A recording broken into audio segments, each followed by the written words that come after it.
Olá, pessoal, boa noite. A gente vai começar a falar nesse capítulo 3 da estrutura física, né, do banco de dados. Então, nessa parte, qual que é o objetivo, né? Entender a estrutura física de um sistema gerenciador de banco de dados e controle de transação e concorrência, né? O que que é a transação? Transação são as operações que ocorrem dentro do banco de dados, né? Então, o que que a transação gera no banco de dados? Gera uma mudança de estado. Então, a gente parte de um estado para chegar em outro, tá?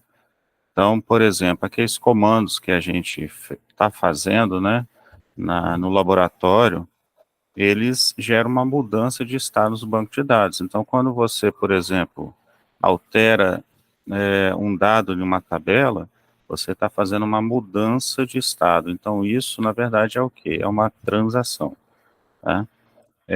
E concorrência. Concorrência é o quê? São as várias operações que estão concorrendo ao uso ali do banco de dados. Né? Então, você pode, por exemplo, ter duas pessoas acessando ou alterando uma mesma tabela. Então, o sistema gerenciador de banco de dados precisa coordenar e gerenciar isso aí muito bem, senão vai gerar problemas na sua base de dados. Nesta aula, a gente vai abordar então controle de transação e controle de concorrência, e nós vamos ver aqui as estratégias otimista e pessimista. Eu vou dividir essa aula, como ela é grande, né, esses slides aqui, eu vou dividir aí mais ou menos 3 ou 4 partes, para não ficar uma coisa muito puxada. E aí vocês podem estudar um pouquinho a cada semana. Então, sistema de banco de dados. A finalidade do sistema de banco de dados, claro, é armazenar dados, possibilitando que os usuários possam compartilhar esses dados, realizar consultas através do comando select, por exemplo, que a gente vai ver nas aulas práticas, e atualizações. Né? A gente já começou a ver isso com o comando update. Né? O comando update, você atualiza a sua base de dados. Então, essas atualizações têm que ser de forma segura, quer dizer que você dê acesso a realmente quem pode ter acesso, e que você altere os dados sem gerar problemas no seu banco e garantindo a sua integridade. Então, a gente quer sair de um estado íntegro, ou seja, onde está tudo correto na sua base de dados, e gerar um novo estado íntegro também, tá? Independente da falha que possa ocorrer, qualquer requisição de atualização em um banco de dados só pode ser feita de forma completa, tá? Então, você, por exemplo, está atualizando um monte de linhas na sua base de dados. E no meio dessa atualização, teve um probleminha de energia. O servidor parou de funcionar por pouco tempo ali, por exemplo. Então, a atualização não foi feita completamente, tá? Então, o que que um bom sistema de banco de dados tem que fazer? Já que não conseguiu atualizar tudo, ele vai voltar para o estado anterior. Então, aquela atualização vai ser provavelmente cancelada, tá? E vai voltar para o estado anterior, que era o último estado íntegro da base de dados. O banco de dados passa de um estado íntegro antes da atualização para outro estado íntegro após a atualização. Então, é o que eu falei, né?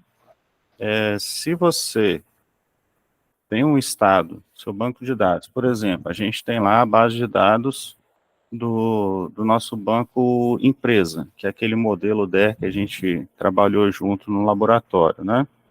Então, aquilo ali, você vai ter um estado íntegro. Ah, eu quero agora atualizar todos os dependentes do meu banco de dados. Então, você vai lá e vai fazer um update para atualizar todo mundo. Atualizar, sei lá, o nome, profissão, data de nascimento, etc. Você quer atualizar todo mundo. Então, você vai abrir uma transação, né, e vai executando isso. Se der algum problema na atualização, o sistema vai fazer o quê? Ele vai voltar para o estado anterior, tá? Porque ele não pode deixar os dados bagunçados, ele tem que deixar os dados de forma íntegra, né? Que eles estejam corretos. O sistema de banco de dados pode ser entendido como um conjunto de dados, informações, hardware, software e usuários, tá? Então, você tem os dados, que são as, os campos, né, da tabela, por exemplo, cadastro de pessoa. Então, você vai ter lá Bruno, data de nascimento do Bruno, endereço. Então, isso aí são os dados. Esses dados, se eles podem ser interpretados, eles geram o quê? A informação. Tá? Então, dados e informação. Hardware é provavelmente o hardware do servidor do banco de dados que você vai ter. Software, todos os aplicativos que estão envolvidos no sistema de banco de dados. Usuários, todos aqueles usuários que vão interagir com o seu sistema de banco de dados.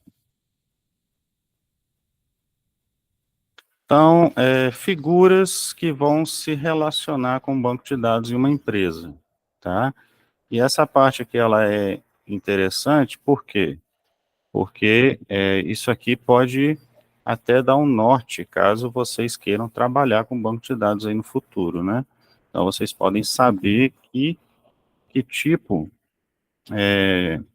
que tipo de profissão existe, né, nessa área aí de banco de dados.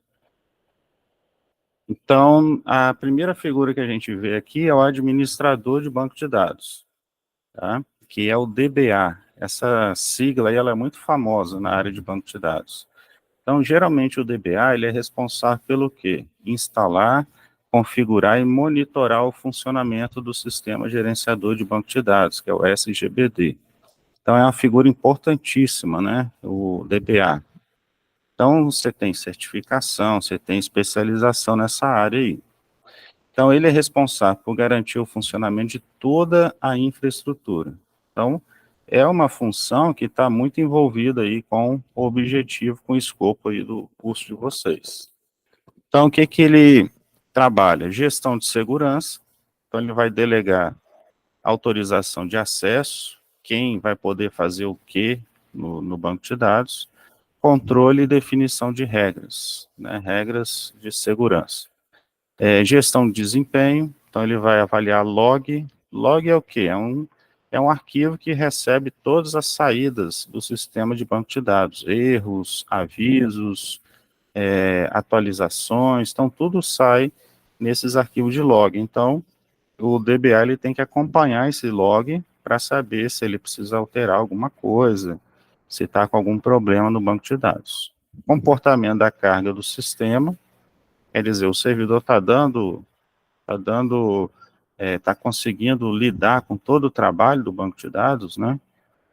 Ele está conseguindo atender as requisições dos usuários, como é que está essa situação? Então, ele também avalia isso. Estado de segmentação física das tabelas, né? Por quê? Essas tabelas, elas podem ser muito grandes, então elas não ficam alocadas num setor do disco do servidor, elas ficam espalhadas, né, nos, é, nos vários setores de um disco, de vários discos, né? Então, essa tabela, muitas vezes, ela está distribuída entre vários setores do disco, entre vários discos, então ele tem que avaliar essa segmentação, porque quanto mais segmentado, pior vai ficar o desempenho do banco. Então, o DBA pode identificar problemas no banco de dados e, a partir daí, reconfigurar parâmetros, né? Então, por exemplo, ele pode ver que algum parâmetro está segmentando muito as tabelas. Então, ele pode ir lá e fazer uma alteração na configuração. Reconstrução de índices. Os índices são ferramentas que o sistema de banco de dados tem para facilitar a consulta dos elementos, das informações no banco de dados, tá? Então, esses índices são importantíssimos. Se eles estiverem mal construídos, né, se tiver com algum problema, a consulta ao banco de dados vai ficar ruim, tá? Então, você pode refazer esses índices de vez em quando para dar uma reorganizada. e reorganizar tabelas também. Então, o DBA é praticamente responsável pela infraestrutura do banco. Nós temos o administrador de dados, que é uma outra figura, é um outro profissional, né, uma outra especialização, e ele é responsável por validar os modelos de dados, tá? Que são criados pelos analistas, tá? Então, toda aquela modelagem que a gente está vendo, né, já viu, todo o DER que a gente constrói, passa para esse cara e ele vai avaliar se está tudo certo, se está bem definido, se passou por todas as formas normais que a gente já estudou, né? E a questão também das tabelas, das relações dessas tabelas. Então, ele é que vai fazer a validação disso tudo, tá? Algumas empresas que não têm condições de ficar contratando vários especialistas em banco de dados, geralmente, uma empresa menor, de porte pequeno e médio, quem assume essa função de administrador de dados costuma ser até o próprio DBA, que a gente já viu antes, tá? Então, ele pode fazer esse papel também. Então, tudo depende do tamanho da empresa, né? Nós temos o analista, o desenvolvedor de aplicações, tá? Que ele é que vai construir o modelo de dados. Tá? Então, aquela parte de modelagem que a gente viu no capítulo 1, a parte do DER que a gente viu no capítulo 2, quem monta geralmente isso é o analista. Então, geralmente nas empresas você tem a figura do analista, né? E aí eles fazem subdivisões, analista júnior, que é aquele que está iniciando na carreira, analista pleno, analista sênior, que é aquele cara que já tem muito mais experiência. Programador também tem essa divisão, tá? Mas é o analista que vai lá e vai fazer o levantamento de requisitos, vai gerar o minimundo e, a partir disso, gerar o diagrama de entidade e relacionamento, tá? De novo, vai depender do tamanho da empresa, se vai ter a figura do analista separado, ou se alguma daqueles outros usuários que a gente viu lá em cima, nos outros slides, eles vão assumir esse papel de analista aí. Você tem a figura também do analista de negócio. O analista de negócio, geralmente, ele está na empresa que você está prestando serviço. Então, por exemplo, você vai prestar serviço, vai fazer o banco de dados, ou vai fazer um sistema para uma empresa de contabilidade, tá? Então, geralmente, quem é o analista de negócio é algum funcionário dessa empresa de contabilidade. Geralmente, é algum funcionário da equipe de TI ou algum funcionário, algum contador que tenha mais conhecimento de informática. E aí pode dar uma ajuda para gerar aquele levantamento de requisitos, o minimundo, etc. Tá? Então, o analista de negócio é normalmente um usuário oriundo da área de sistema de informação, é o que a gente tem aí como ideal, com conhecimentos da área de negócio da empresa, quer dizer, ele conhece o que a empresa trabalha, tá? E, e ele é o cara que vai fazer a intermediação, tá? Ele vai fazer a intermediação entre a empresa e o entre a empresa e quem vai estar construindo o banco de dados, tá? Por isso que fala aqui, ó, que geralmente esse profissional trabalha mais próximo do usuário final, tá?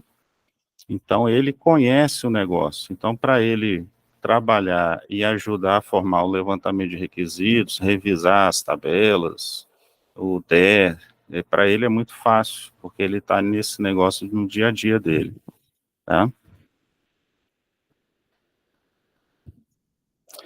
E, por fim, né, nós temos o usuário. Tanto nós temos aí o profissional que vai dar suporte, né, ao sistema operacional, por exemplo. Então, geralmente, esse profissional ele é da área de infraestrutura, tá? que ele vai dar suporte de rede, suporte ao sistema operacional do servidor e etc. Tá? E nós temos também a figura do usuário final, que é aquele cara que está realmente interessado nas informações armazenadas no banco de dados. Tá?